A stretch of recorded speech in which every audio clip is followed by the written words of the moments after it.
بسم اللہ الرحمن الرحیم۔ السلام علیکم۔ ہمارے چینل کہانی ہب آفیشیل میں خوش آمدید۔ ناظرین، میں آج آپ کے لیے انتہائی خوفناک اور دلچسپ کہانی لے کر آئی ہوں، لیکن کہانی شروع کرنے سے پہلے آپ سے گزارش ہے کہ اگر آپ نے ہمارا چینل سبسکرائب نہیں کیا تو آپ ہمارے اس چینل کو سبسکرائب کر لیجئے اور بیل آئیکن کو بھی پریس کر لیں تاکہ ہر نئی آنے والی ویڈیو بآسانی آپ تک پہنچ سکے۔ میرا نام ندیم ہے اور میں آج اپنے آپ کو دنیا کا خوش قسمت ترین انسان سمجھتا ہوں، جس کے قدموں تلے میں دنیا کی ہر آسائش موجود ہے۔ روپے پیسے کی یوں ریل پیل ہو رہی ہے کہ میں سمجھ ہی نہیں پاتا یہ دولت کی برسات کہاں سے ہو رہی ہے۔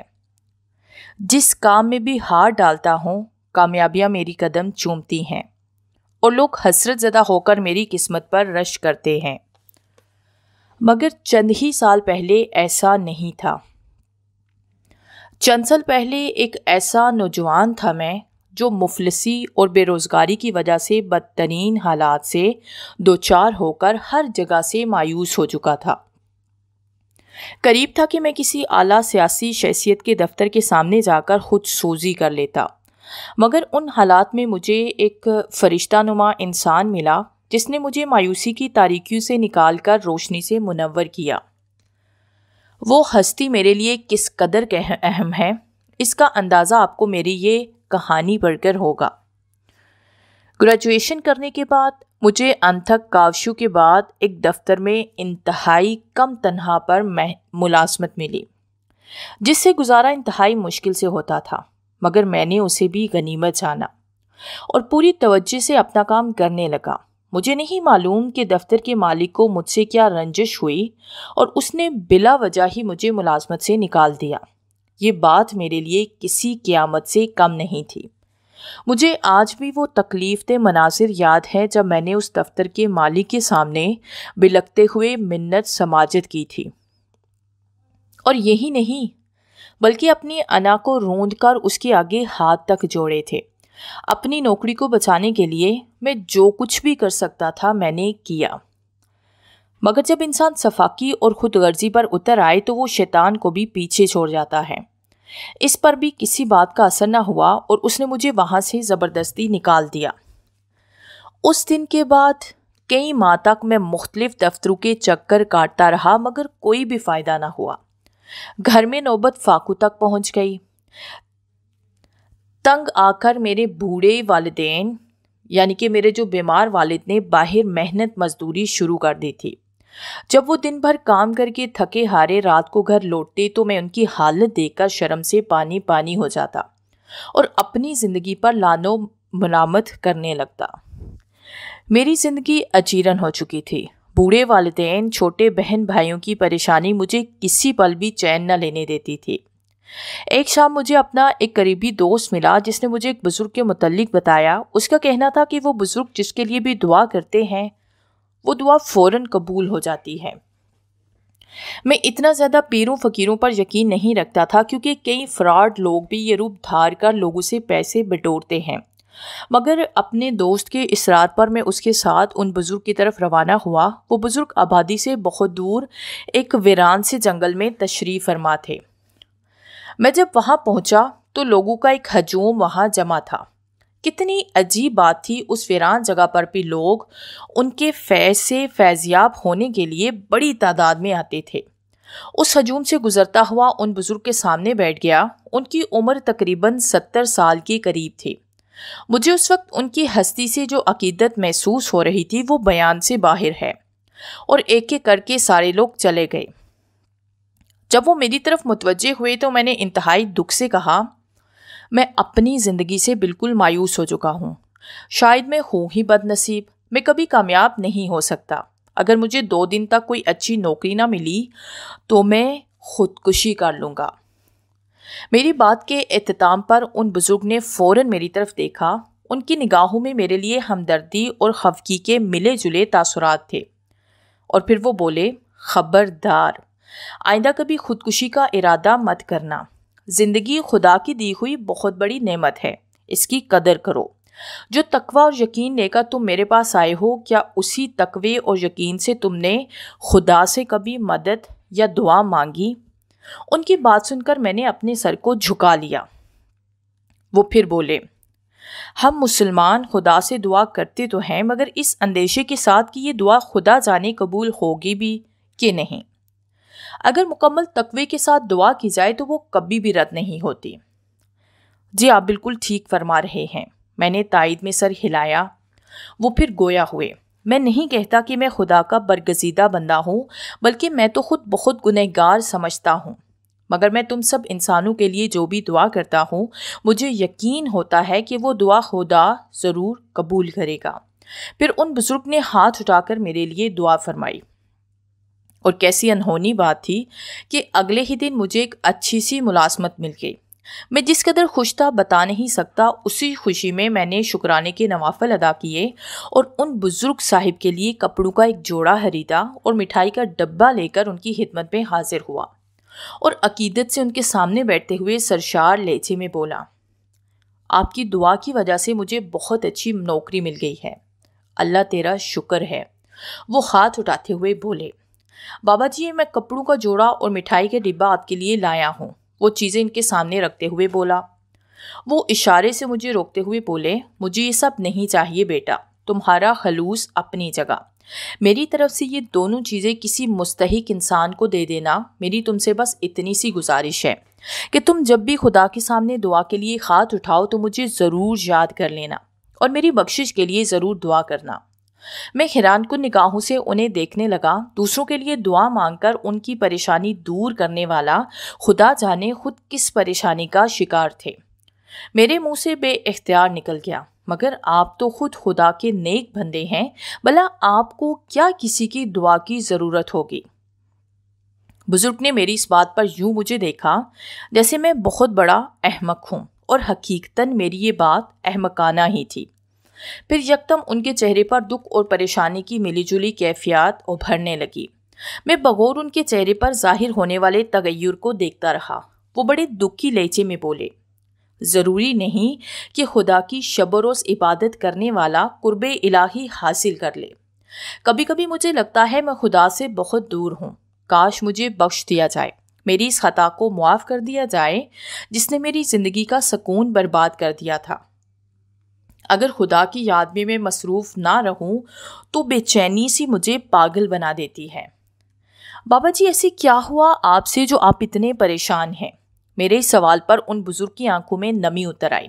وہ بمشکل سے بولے، بیٹا میں خدا کا وہ گنہگار بندہ ہوں جس نے خدا کے انتہائی نیک اور برگزیدہ بندے کو دھوکہ دینے کی کوشش کی۔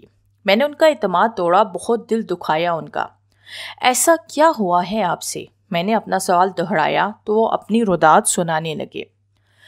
آج سے کئی سال پہلے میں تمہاری طرح کا ہی لاابالی سا نوجوان ہوا کرتا تھا۔ مجھے سیاحت کا بڑا شوق تھا اور صدیوں پرانے کھنڈرات سے مجھے جنون کی حد تک دلچسپی تھی۔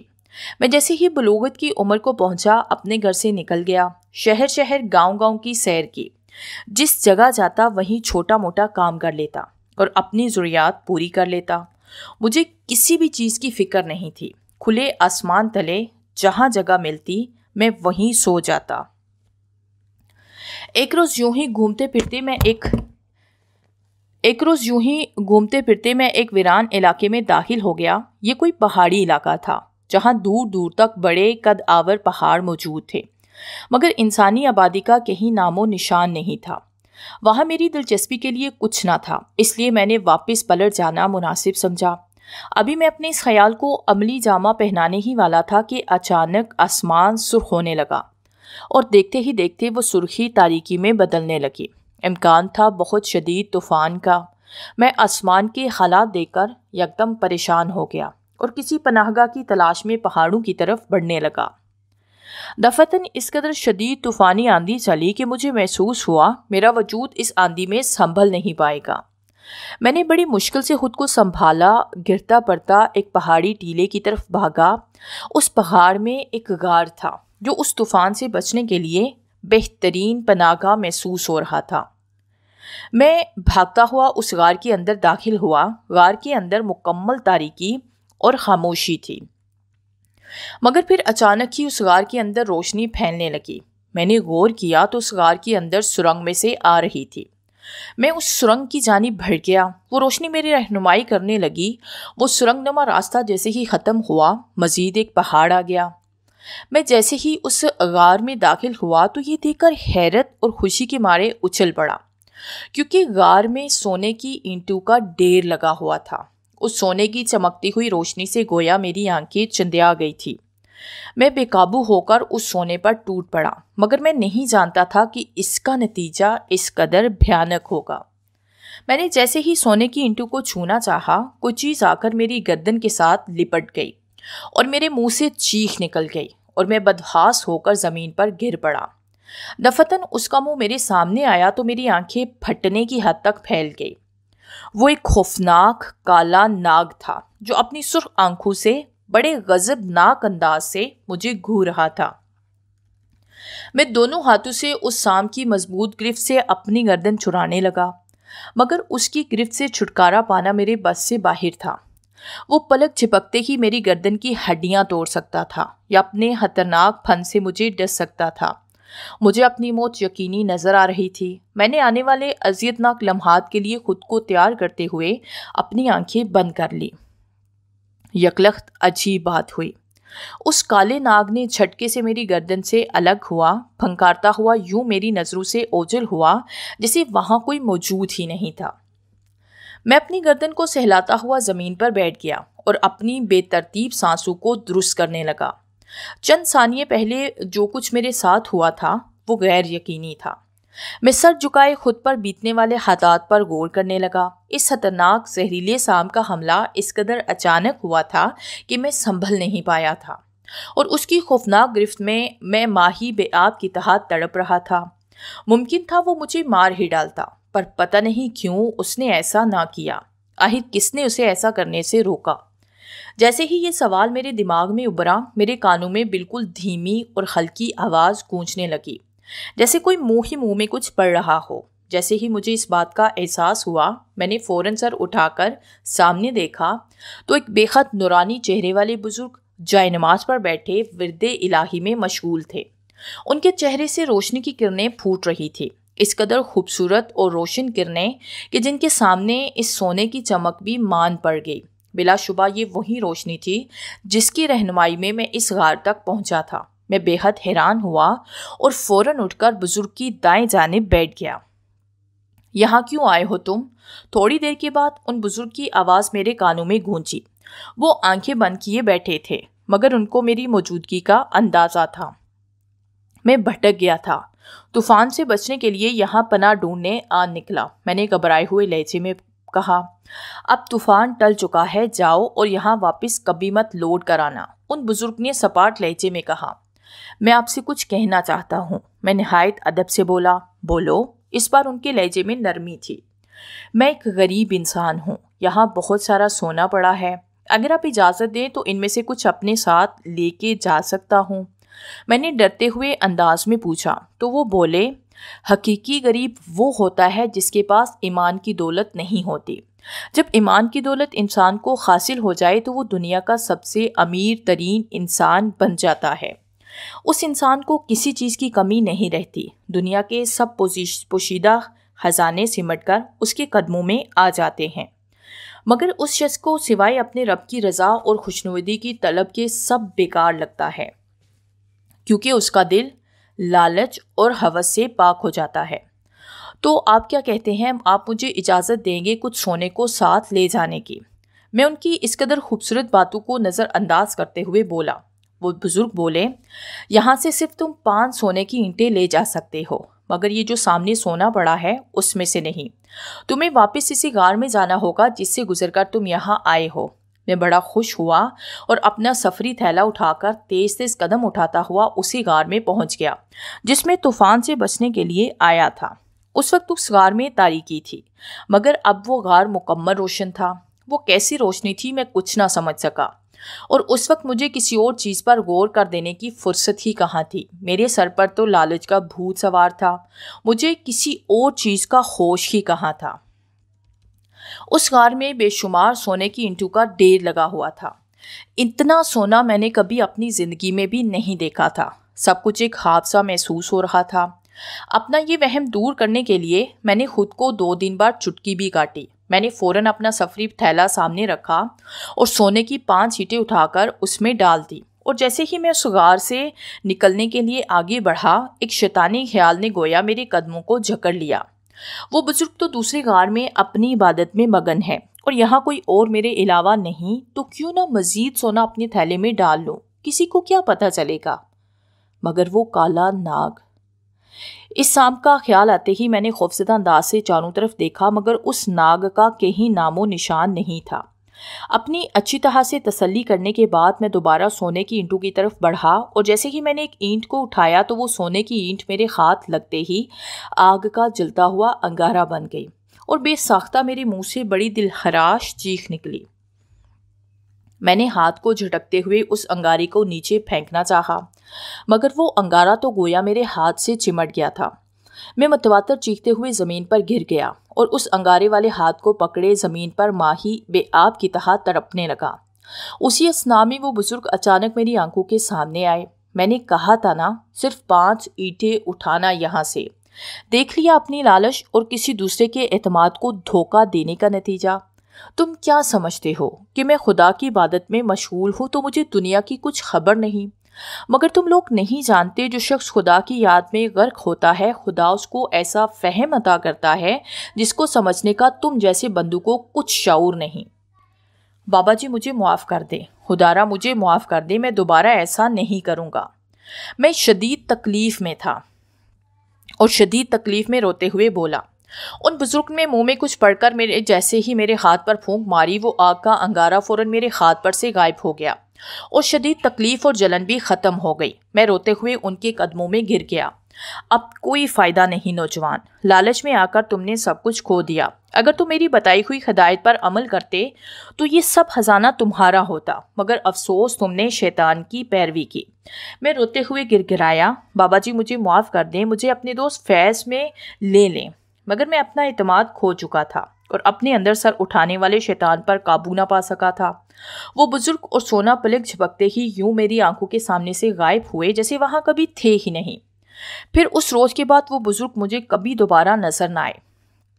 اس واقعے کے بعد میرا دل اس دنیا سے بالکل اچاٹ ہو چکا تھا، کہیں بھی میرا دل نہیں لگتا تھا۔ اپنے اندر کی اس بے چینی کو ختم کرنے کے لیے میں نے باقاعدگی سے نماز پڑھنا شروع کر دی، تو گویا دل کو سکون مل گیا۔ اسی سکون میں ہر لمحہ رہنے کے لیے میں نے زیادہ سے زیادہ خود کو ذکر الہی میں مشغول کیا، مگر جب بھی ان بزرگ کا دل میں خیال آتا ہے تو میں ندامت میں ڈوب جاتا ہوں۔ کاش وہ بزرگ مجھے پھر مل جاتے تو میں ان سے معافی مانگ سکتا۔ مجھ سے جو خطا ہوئی یہی سوچ کر کانپتا ہوں خدا مجھے بخشے گا کہ نہیں۔ وہ بزرگ چپ ہوئے اور اپنی آنکھوں میں اترنے والی نمی کو صاف کرنے لگے۔ میں چپ رہا، میرے پاس ان کے لیے کہنے کو کچھ بھی نہیں تھا، مگر میں ان کے لیے خدا سے دعا میں معافی کی درخواست ضرور کر سکتا تھا۔ میں نے یہی کیا اور مسلسل کئی دن تک ان بزرگ کے لیے دعا کرتا رہا۔ پھر ایک دن مجھے پتہ چلا ان بزرگ کا انتقال ہو گیا ہے۔ مجھے بے حد افسوس اور دکھ ہوا، یوں لگا جیسے میرا اپنا بہت قریبی اس دنیا سے چلا گیا ہو۔ میں نے مشکل سے خود کو سنبھالا اور ان بزرگ کے جنازے میں شریک ہوا۔ جنازے میں سینکڑوں کی تعداد میں لوگ شریک تھے، اور کتنی عجیب بات تھی، ان بزرگ کی میت سے اٹھنے والی خوشگوار خوشبو نے وہاں موجود ہر شخص کی سانسوں کو معطر کر دیا تھا۔ اس روز شدید گرمی تھی، مگر پھر اچانک ہلکی ہلکی بارش شروع ہو گئی۔ یقیناً آسمان بھی ان کی موت پر سوگوار تھا۔ ان بزرگ کا مزار بنایا گیا، اور آج بھی اس مزار سے اٹھنے والی خوشبو دور دور تک محسوس ہوتی ہے، اور جو لوگ بھی ان کے مزار پر دعائیں مانگنے آتے ہیں وہ لازمی قبول ہوتی ہے۔